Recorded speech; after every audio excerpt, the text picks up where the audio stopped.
todos los niños nos dormían los abuelos y las mamás y los papás con un cuento que comenzaba, érase que se era, ¿no? Y entonces ustedes, que hacen un libro de historia serio, ¿por qué le ponen érase? Pareciera que es un cuento, ¿no? ¿O es la idea? La idea es que es una historia seria, pero lo que hicimos fue quitarle la solemnidad a la historia, para acercarla al lector de una manera mucho más agradable, amable y divertida. Érase una vez México porque además buscamos que todos los procesos históricos sean narrados en una crónica. Érase una vez un cura que se levantó y tocó la campana, con todos estos procesos completos. Siempre nos enseñaron historia a destajo. Entonces no logramos en nuestras épocas de estudiantes hacer una línea del tiempo mental en donde fuéramos colocando las efemérides que nos enseñaban en la escuela y por lo cual salíamos a hacer honores a la bandera los lunes. Nos enseñaron, perdón, a aprenderla, no a aprenderla con esa H intermedia, ¿no? Que es hacerla tuya. Sí. Porque entonces, y te aprendes el día de la batalla de Celaya y el día de la Constitución, o sea, y acabas con esta sensación de que la historia tiene que ver con fechas que la verdad dentro de tu cabeza no significan nada. Y fechas que nos enseñan en desorden. Entramos a la escuela en septiembre y resulta que el 13 de septiembre hacemos honores a la bandera a los niños, porque los niños héroes del castillo de Chapultepec, Juan Escutia, se envolvió en la lealtad. El 15 de septiembre la independencia. Entonces, a ver, momento, ¿qué fue primero? No, bueno, y es que además va saltando exactamente. La idea es, haz cuenta, tener una trilogía como El Señor de los Anillos. No más que aquí sí gana Sauron porque el último volumen es el retorno del PRI. Pero lo interesante del asunto es ir abordando como todas las causas desde que el hombre cruzó el estrecho de Bering hasta nuestros días. De hecho, terminamos con el Chapo. Así es, con la historia de amor de Kate, del Castillo y el Chapo. Pero entonces, esto no es una novela. No. Podemos calificarla como crónica histórica. Lo que hacemos Alejandro y yo es narrar la historia como si fuéramos observadores de lo que sucedió en el pasado. Y en el caso del tomo 3, pues ya nos toca en la piel porque somos también protagonistas de esa historia. Oye, ¿no hay una gran tentación, ustedes que escribieron el libro, que es un ensayo, vamos, no le da tentación por volar, por recurrir a las fantasías? No se vale, ya lo sé, pero nunca tuvieron la tentación. Lo único es que reivindicamos a la iglesia. No es cierto. Y a Cárdenas. Y a Cárdenas. Ay, acá Más les vale que sí. No, bueno. Si ustedes están oyendo ruidos, es el Chapo que está intentando hacer un túnel nuevo. Es un túnel nuevo, sí. No sé, que no se preocupen. Y entonces, ¿dónde comienza Érase una vez México? Érase una vez México comienza. El tomo 1 es de la época de las cavernas, desde aquel hombre que cruzó el estrecho de Bering y luego empezó a caminar hasta lo que ahora conocemos como ¿Y Mesoamérica. es cierto que se congeló el estrecho de Bering y caminaron sobre el hielo? Pues más nos vale creer eso, sino cómo le hicieron. Sí, la opción B es que fueran grandes narradores. Sí, o generación espontánea. No, porque hay otra tesis que habla de que en ese momento era imposible cruzarlo sobre el hielo porque se hubieran quedado sin nada que comer, porque pues son muchos miles de kilómetros. Y entonces era muy difícil, por eso se dice que pasando de las heladas estaba congelado sí, esa parte, pero el mar, podían caminar, digamos, sobre la arena. Yo no soy historiador por culpa de mi maestra de historia. Si me está viendo, se lo agradezco enormemente.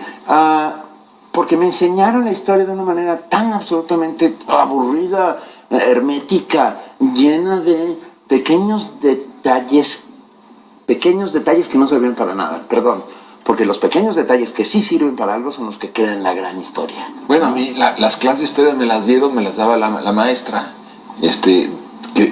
nos dictaba sobre la base de un cuaderno que ella llevaba, y la clase era de dictado de historia. Entonces, y si tenías mala letra, pues te reprobaba además, pero evidentemente que nunca aprendimos nada. No. ¿Cómo aprendieron historia, Ana? De esa manera. Como un dogma de fe, además. ¿No? Claro. En donde los españoles eran malos, los estadounidenses también eran muy malos. Si los inditos tenían una flauta, podían ser presidentes. Podían ser presidentes, claro. Y si nacían en Oaxaca, sí. Claro. Y siempre que perdían una oveja. Pero además, ahorita que mencionabas lo de si hay cosas de ficción, no. Lo que nos metimos, por ejemplo, a desentrañar, o de repente hay recuadros, manejamos muchos recuadros, ¿no?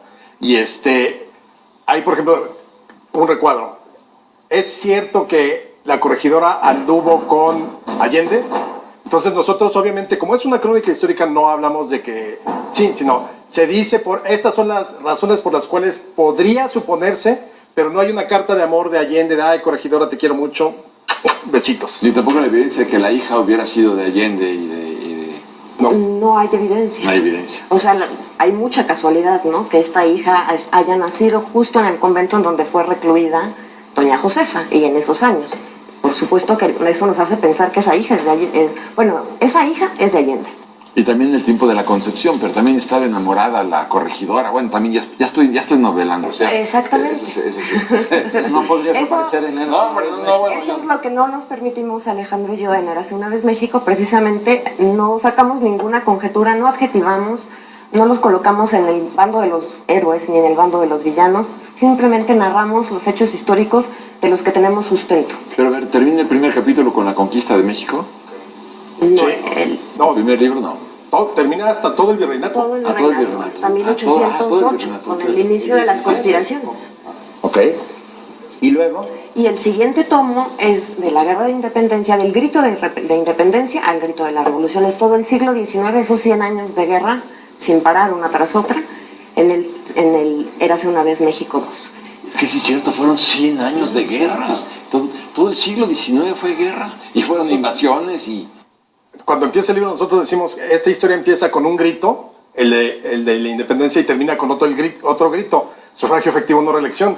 Fueron 100 años totalmente, y ahí metemos todo. Iturbide, la República, los golpes de Estado, la guerra de Las reforma. intervenciones, claro. Las intervenciones, sí. pues nos la hemos pasado gritando, ¿no? A lo largo de nuestra historia. Quiero decir, nuestra historia se ha hecho a sangre y fuego y con declaraciones solemnes que nos han puesto en los muros de la patria para que nos queden para siempre grabadas en la cabeza. Yo te diría que hay dos elementos muy importantes sin los cuales no se puede entender México. El primero es la Inquisición. Es decir, mientras no sepamos lo que pasó en este país durante 300 años de Inquisición, no vamos a entender a México. Y la segunda parte, mientras no entendamos lo que pasó en el siglo XIX mexicano, tampoco vamos a poder entender México. Yo creo que ahí están grandes explicaciones. No, y claro, o sea, y exactamente como lo decía Sandra hace rato, la idea es que no queden huecos, porque acuérdate que cuando tú estudiabas en la preparatoria o en la secundaria del siglo XIX, cuando te hablaban de que los federalistas luego eran liberales y los centralistas eran conservadores, y hubo república y luego como 40 gobiernos, y luego era un desastre, salvo yo que lo pasaba con 10 perfectos cerrado y ponía en su lugar a la maestra, todos los demás... Era insoportable, déjame les digo, sí. Sigue siendo. Bueno, sí, pero bueno, hasta eso lo queremos. Sí. Lo queremos. Pero bueno, la idea es esa, contar la historia de México en 3 volúmenes de una manera amena, ágil, informada sin lugar a dudas y sin inventar una pista. Y el último tomo es, bueno, la conclusión de la independencia hasta Peña Nieto. Del gobierno de Madero, con un capítulo que se llama atinadamente, pues no estábamos aptos para la democracia, a la recaptura del Chapo en enero del 2016. Donde dice, entre paréntesis chiquitos, no seguimos sin estar aptos y seguimos sin estar aptos para la democracia. A pie de página. Yo ahí estoy en contra, yo creo que ya estamos aptos y estamos en proceso, pero eso lo puedes ir viendo porque lo más difícil de todo no fue, el siglo XIX fue como un día de campo, ¿no? O sea, un día de campo. Sí, narrarlo fue una cosa mucho más, porque pues estamos a 150 años de las cosas que pasaron, ya no nos molesta la iglesia o ya no nos la... A mí sí, ¿eh? Sí, a mí pero sí me molesta. los 5 minutos... Bueno, me agrede. No, pero nosotros ya aprendimos a darle la vuelta a la página de la historia. Estás diciendo algo importantísimo. La distancia provoca una mejor lectura de los acontecimientos. La historia inmediata, la historia de todos los días es la que está llena de ruido, pues, ¿no? Y no puedes discernir y distinguir un montón de cosas. ¿Cómo fue tratar en el último capítulo esa historia en la cual ustedes dos estaban vivos? O sea, y la vivieron, pues. Sí, pero ustedes la contaron. Los 2 tomos anteriores, primero nos dan esa distancia y nos dan mucho más objetividad de los hechos. Podemos nada más recurrir a la fuente y contarlo de una manera mucho más certera. En el caso del tomo 3, lo que va sucediendo a partir de los años 70, 80, ya nos toca en la piel. Ya nos lastimó todo el tiempo de las crisis, la inseguridad, el narcotráfico. Ya estamos lastimados, eso es muy difícil que cuando las cosas te tocan en la piel, tomes distancia y seas objetivo.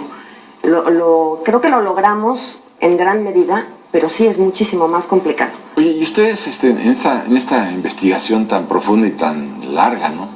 ¿Encuentran algún punto concreto en donde haya aparecido por primera vez la corrupción? ¿Dónde? No sé si se puede identificar un momento en la historia de México donde empezó la corrupción. ¿Tú lo ubicas? Es que si me voy hacia atrás, así, sin mucho tiempo de análisis, quizá el virreinato, por supuesto. Cuando llegaban los virreyes, pues porque eran los favoritos de la reina, o se arreglaban por allá y ya los mandaban por acá, ¿no? No todos los virreyes fueron corruptos, ni todos le hicieron daño. Porque yo sí creo que en el Imperio Azteca, aunque sea una palabreja castellana, pero bueno, se vale, ¿no? Yo creo que sí, efectivamente ahí se aplicaba la ley, pero después, como tú bien dices, con la llegada del virreinato, ya no. Yo creo que ahí se empezó a subastar la ley, a subastar los cargos públicos, a subastar los privilegios y desapareció el orden jurídico precario, digamos, que existía durante el Imperio Azteca. Mi pregunta es clave, y lo digo con toda la mala fe que cabe dentro de mi alma. En el Imperio Azteca había clases sociales y estaban claramente determinadas en el Imperio Azteca. En el Imperio Mexica, llámalo como quieras. A